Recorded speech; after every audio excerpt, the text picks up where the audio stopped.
بإسلامي وإيماني أضاء الكون وزمن بإسلامي وإيماني أضاء الكون وزمن الحمد لله وصلي على محمد. Her bir Müslüman özünü güçlendirişqa en ehmiyet beradigan işning birincisi ve daim güçlendirishni yaxshi ko'radigan ishning eng muhimi taqvolik. Shuning uchun Alloh taolo Qur'oni Karimda fatazawwadu fa inna khayraz zadi at-taqwa. Sizlar uzuq, energiya, kuch-quvvat hosil qilinglar. İnsan toplagan ve uzuqlandırgan energiya, kuch-quvvatning yaxshisi taqvo dedi. Qur'on ve hadisda umumatan taqvolikning her bir güzel bo'lgan shartlarini bayon qilib 5 turlikni bayon qildi. Bu 5 turlik taqvolikninki birincisi itiqatda taqvodarlik qilish.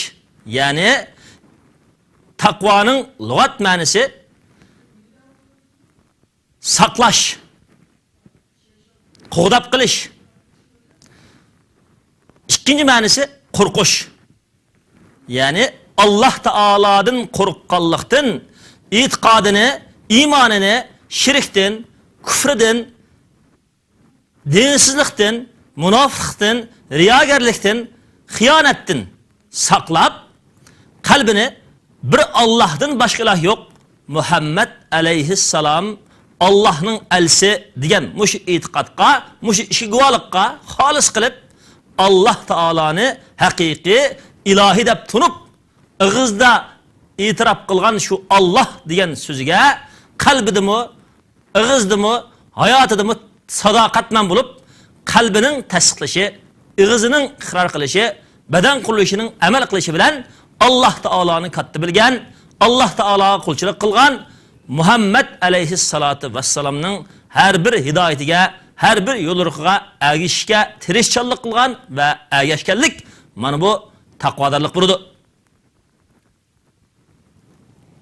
Dinsizlarning va kafirlarning tavhid aqidasiga qarshi chiqishdagi asosiy maqsad tavhid aqidasi ishxil turdan ishxil bo'lgan shartdan tarkib topadi.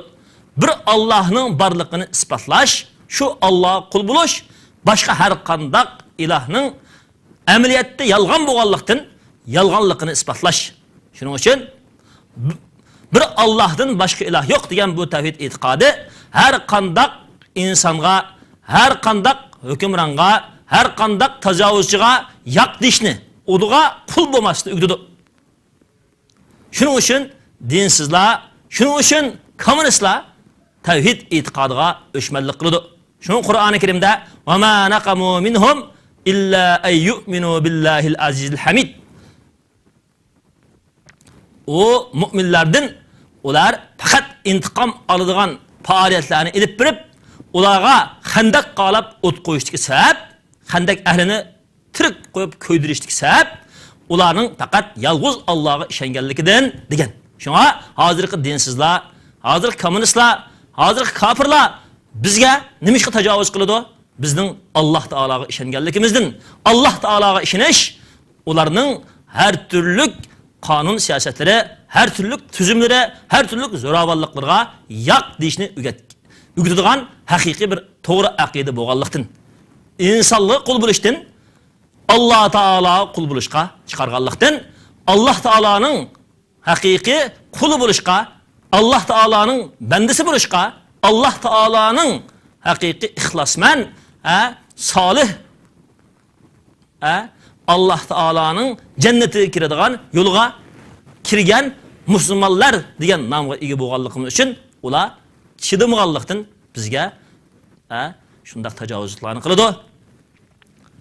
Shunga taqvodorlikning birinchisi itiqadlik taqvodorlik burdi.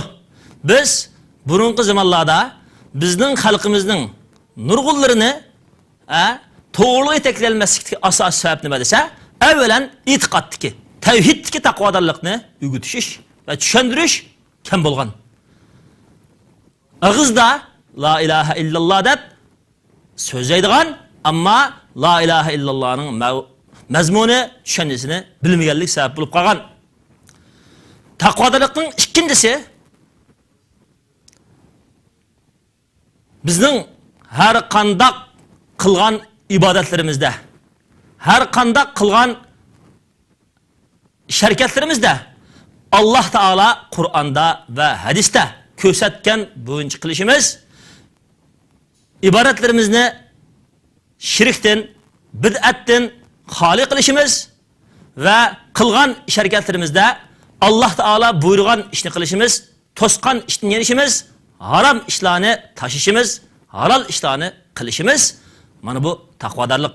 Har qanday bir mu'minning qalbida Alloh to'sqan ishlarni, Allohning dushmanlarini o'shkirishni barpo qilib, Alloh yo'l qo'ygan ishlarni, Alloh yo'l qo'ygan amallarni yaxshi ko'rish va uni qo'g'dashni har qanday bir mu'minning qalbida eshitish va uni har qanday bir mu'minning qalbida tikish va o'stirish va amillashtirish, mana bu taqvolik. Taqvolikning uchinchisi mu'minlarni va ularning yurtiga tajovuz qilgan shirk e'tiqodlar va kufri va dinsizliklarni cheklash. Musulmonlar mu'minlarni tajovuzchilikdan, ularning ziminlarini kofirlarning tajovuzchiligidan qutqizishga tirishchilik qilish va qutqizish va qo'g'dash, mana bu taqvolik. O'zimizning islomiy bo'lgan yurtlarini va islom ziminlarini kofirlarga tashlab berish, tajovuzchilarga qanday qilsa qilib qo'yish, bu haqiqiy taqvolik emas.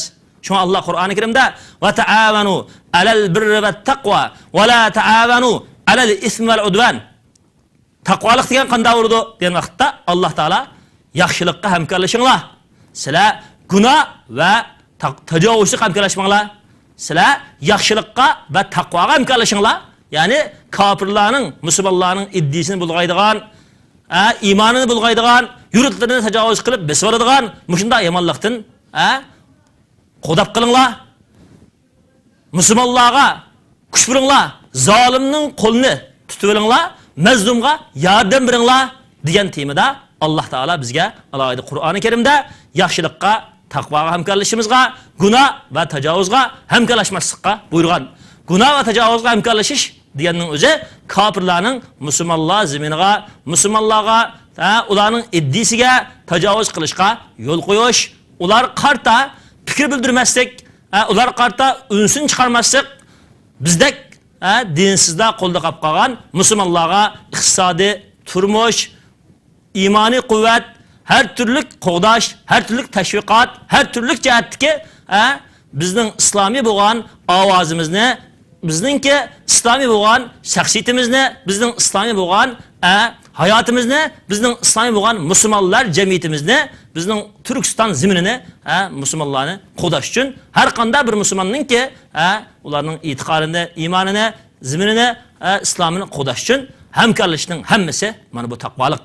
Shuning uchun bir tuqqanlarimiz har birsimiz shuncha qilib taqvolikningki tajovuzchilik qarshi turishning taqvolik ekanligini bilishimiz kerak. To'rtinchisi, taqvolikning to'rtinchisi har qanday bir ishda sabrjon bo'lish taqvolik.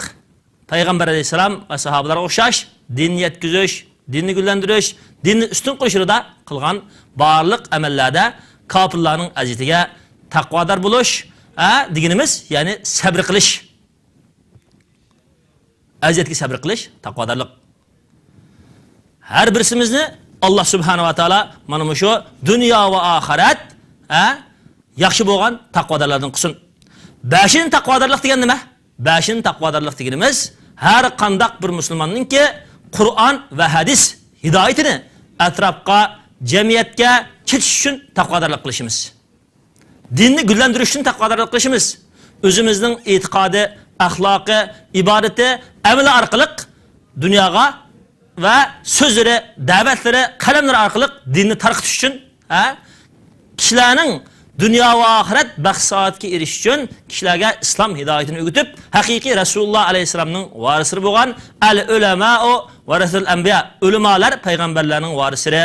Yana kunu robbaniyina, sizlar bo'linglar tarbiyachilar bo'linglar, ya'ni Allohga mansub tarbiyachilar bo'linglar deb dunyoni islom tarbiyasi, Qur'on, hadis hidoyati, islom nuri bilan tarbiyalaydigan ummat, islom ummati tarbiyalaydigan islomiy ustozlar bo'lishimiz bizning har birimizning taqvodorligi.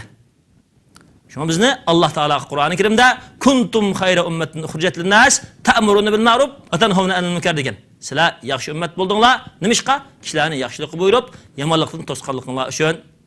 Ya'ni dunyoga Alloh taolo sizlarni o'zi chiqargan yaxshi ummat sizlar.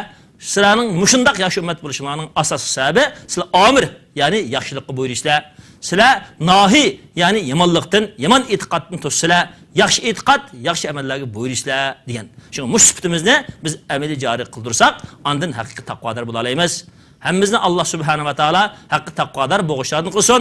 Bo'libmi hozirgidek dinsizlar musulmonlarga tajovuz qilgan, ularni e'tiqoddan, iymondan, ibodatdan, yaxshi axloqdan, islomiy bo'lgan hayotdan so'ygan piyozdek, shundaq ayirayotgan vaqtda ulamolarimiz, musulmonlar ichidagi har turli aqli hushyor insonlarimiz ham barliq musulmonlarimiz hushyor turib, biz o'zimizni, oilamizni, jamiyatimizni, musulmonlar dunyosini, bo'lib Uyg'ur musulmonlarini har turli dinsizlik va kufrdan va ozg'unlikdan qutqarishga yordam qilishimiz, tirishchanlik qilishimiz mana bu taqvo.